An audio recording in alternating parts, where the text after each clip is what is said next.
the challenge of providing electricity in developing world is enormous. There are roughly 1 in 10 people in the world today, roughly 800 million people who have no access to electricity at all.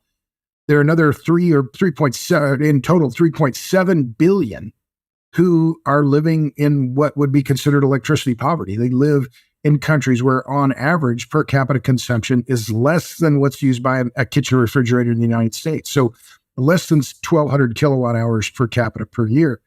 So why are so many countries, we live in the West and we're incredibly lucky. And, I'm using this light here and this computer and the rest of, we take electricity for granted. But we're the minority. We in what I call the high watt world, we're the minority. It's the people who live in that unplugged world, the 3.7 billion who are, struggling to come into modernity. Well, how do we help, or what are the things that can be done? What are the strategies that can be used to try and bring more people out of the dark and into the light? And so I just run them down. And one of the obvious ones is bilateral and multilateral lending. The U.S. has been part of this group telling the World Bank, you should not lend any money to people for hydrocarbon projects or for, coal-fired power plants. And so this has become kind of the doctrine among the rich countries. Well, that's just wrong. I mean, we industrialize using coal. If these countries want to burn coal, they should be able to do that. In addition, microgrids are important. That is a way that you can use less capital and bring, smaller regions into provide electricity is one way to do it. But also, I think overall, if there's one punchline, it's we should make electrification more important than emissions reduction. And we just have it exactly backward. Emissions reduction should be the first thing. Well, you're arguing for poverty, and I'm absolutely anti-poverty. Mm-hmm. Now, this might be obvious, but just to make sure the listeners are understanding, the issue is, I imagine these NGOs and the World Bank, where it's like, oh, we're all for electrification, but we want to build solar panels and wind power and blah, blah, blah. And it's just a matter of, well, that's a lot bigger lift, both on the front end and also just per unit cost, given the realities? Well, sure. And this is one of the things, and I wrote about this on my Substack, that back in June, President Biden appeared at a fundraising dinner for the League of Conservation Voters, which is a big NGO with an average annual budget of more than $100 million a year that is always advocating for Democratic voters to activate on environmental issues. At that fundraiser in Washington, D.C., he bragged about the fact that the U.S. Export-Import Bank was lending $900 million to the country of Angola to help them build a solar project. Now, and then in their press release, XM says, this is going to help Angola meet its emissions reductions target. And I'm looking at this thing, this is a joke. The emissions reduction target, this is one of the desperately poor country. They have enormous amounts of natural gas and, of course, enormous amounts of oil. They're a member of OPEC.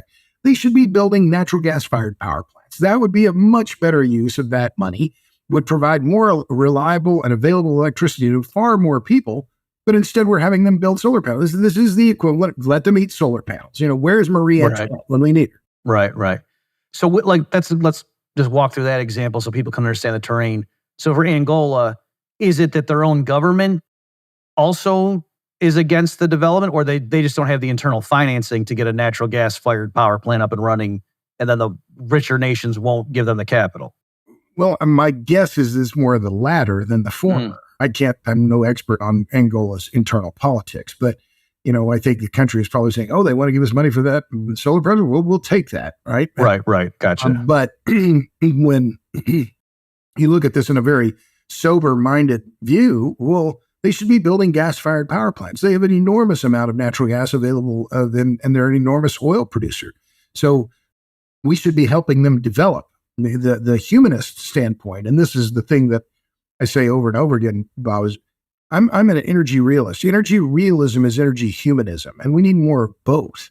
But we've lost this energy humanism in this headlong, I'm saying the people we here, U.S. government and the NGOs, the activist climate NGOs, they're just dead set against helping these countries develop their own hydrocarbon resources. And I just think there's a certain, and I don't use this word very often, there's a certain immorality around it. And I find it disgusting, frankly, on a lot of levels. Mm-hmm. Is there an element, and I don't know if you want to go down this path, but for the benefit of the listeners, there's economists talk about this thing called Baptist versus bootleggers. Right. And it goes back to, I know you know this, Robert, but just for the audience, and it goes back to a paper where the economist was saying, like, under alcohol prohibition in the United States, there were two big coalitions who were in favor of maintaining that policy. The Baptists, by which he broadly just meant like the moralists, like the preachers, like the people who truly were against alcohol because they thought, it was from the devil, that kind of thing. But also the bootleggers, the people who were making black market alcohol and, selling it that way, the mobsters and whatever, they also had a vested interest once prohibition was up and running to maintaining it because obviously it helped them, their business. Once it was legalized, it's not that the Chicago gangsters were still selling beer once, or whiskey or whatever, once it got legalized again. So in this context, I'm wondering, there's plenty of big companies right now that have oil and natural gas deposits in Western countries that they're developing. Could some of this be viewed as like, they're just like taking their competition out of the game by restricting the development of those resources in other countries? Oh, I suppose that could be part of that. I can't say with absolute certainty. And by the way, I've changed my audio settings, so this should sound a little better. But yeah, it does. To me, I think this is the effect of the climate NGOs, is not necessarily the energy companies. And it may be the solar companies know they see this as an opportunity, right? So there may be that aspect of it. But I think this kind of lending, and in particular, that Export-Import Bank example, is just a prime example of the, I don't use this word very often either, but just the corruption of our foreign aid, that in the abandonment of humanism in favor of climatism. Well, also too, generally like the progressive leftists, they're very big on doing the utmost to help the poorest members of society.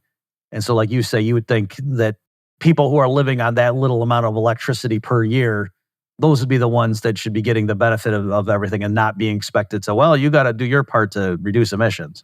Well, absolutely. And this was one of the issues that we talked about in some of the podcasts I was involved with for ARC in London. And I looked these numbers up just recently, and this is separate and apart from the electricity side of it, but it's related. The World Health Organization estimates something like 3.2 million women and girls, mostly women and girls, die every year from indoor air pollution in developing countries. And why is that? What is it? Because they're burning wood and dung and wheat straw inside their houses so they can heat and cook food. 3.2 million. So just for comparison, about 3 million people globally died from COVID. Every year, we have an equivalent number of people who died from COVID who are dying from preventable air pollution if only those people had access to propane or butane or some other clean cooking fuel. And of that number, 3.2 million, roughly 200,000, 250,000 are children under the age of 5. So there's an ongoing public health crisis in the developing world that could be solved very rapidly with a very relatively small amount of hydrocarbons, of propane and butane in particular. But there are problems with that, right? Distribution and getting that energy to those people. But I just thought that comparison and the mortality numbers are really sobering. We shut down the global economy because of COVID, and yet we have a global public health crisis that's ongoing in developing countries because of energy poverty. So I think the electricity story is part of that, but it's only a part of it. Hey, everybody, this is Bob Murphy. Thanks for listening to this clip from the Infi podcast. If you like what you heard and want to hear more, please consider subscribing and share this video with others. We've got new episodes dropping every Friday with more insightful discussions. Stay tuned.